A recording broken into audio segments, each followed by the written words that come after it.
নমস্কার বন্ধুরা, আবারও চলে এসেছি নতুন একটা রেসিপি নিয়ে। তো বন্ধুরা, আজকে আমি আপনাদের সঙ্গে শেয়ার করছি ছোট লাল আলু আর বেগুন দিয়ে পুঁটি মাছের ঝোল। এটা আমাদের মহানন্দা নদীর থেকে মেরে নিয়ে এসেছে আমার শ্বশুরমশাই। তো চলেন রেসিপিটা শুরু করা যাক। প্রথমে আমি মাছটা ভেজে নেব, তার জন্য কড়াইতে দিয়ে দিচ্ছি তেল। আর পুঁটি মাছগুলো হলুদ লবণ দিয়ে মেখে নেব।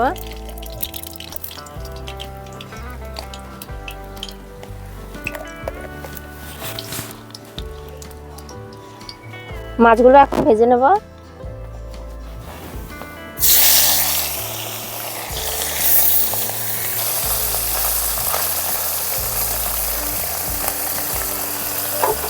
উল্টে পাল্টে লাল করে ভেজে নেব। সবগুলো মাছ ভাজতে সময় লাগবে, ততক্ষণ আমি আলু আর বেগুনটাকে কেটে নেব।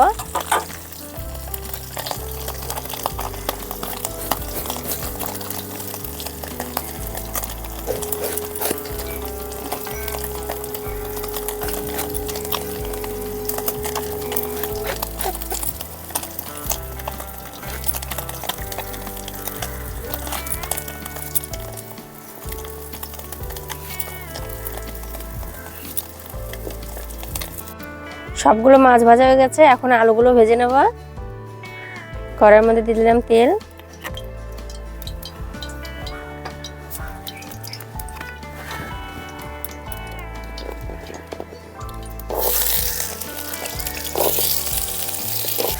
সামান্য একটু লবণ,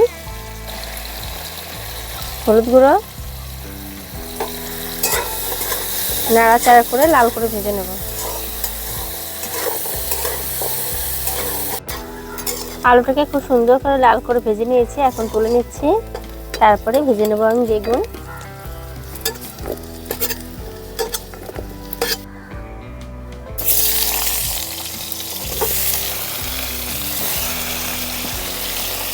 বেগুনগুলোকে হলুদ লবণ দিয়ে ভেজে নেব।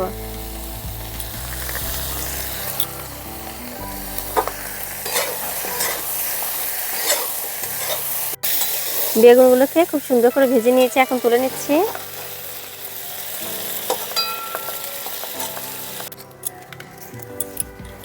তেজপাতা, শুকনো লঙ্কা আর তেজপাতা ভাজা ভাজা হয়ে গেছে, এখন দিয়ে দেবো আমি গোটা জিরে,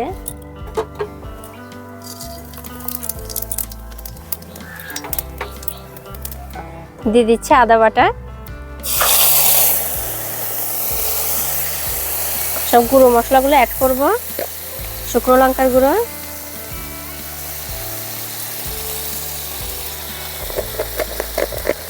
ধনের গুঁড়ো, জিরের গুঁড়ো, হলুদ গুঁড়ো, পরিমাণ মতো লবণ, সামান্য একটু জল দিয়ে দেব। মশলাটাকে ভালো করে কষিয়ে নেব।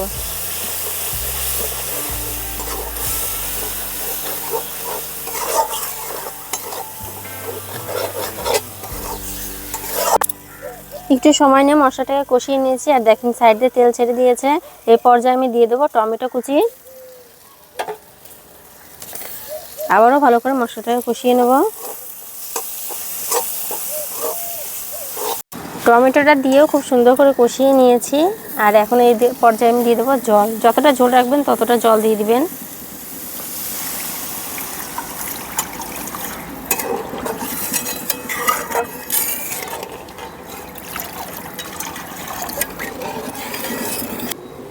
জলটা দেওয়ার পরে ভেজে রাখা আলুগুলো দিয়ে দিচ্ছি। ভেজে রাখা বেগুনগুলোও দিয়ে দিব। এখন ঝোলটা ভালো করে ফুটিয়ে নেব।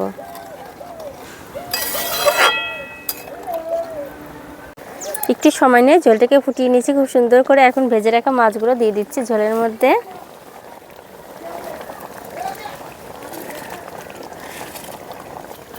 ভাজা মাছগুলো দেওয়ার পরে একটু সময় নিয়ে আবারও ঝোলটাকে ভালো করে ফুটিয়ে নেব।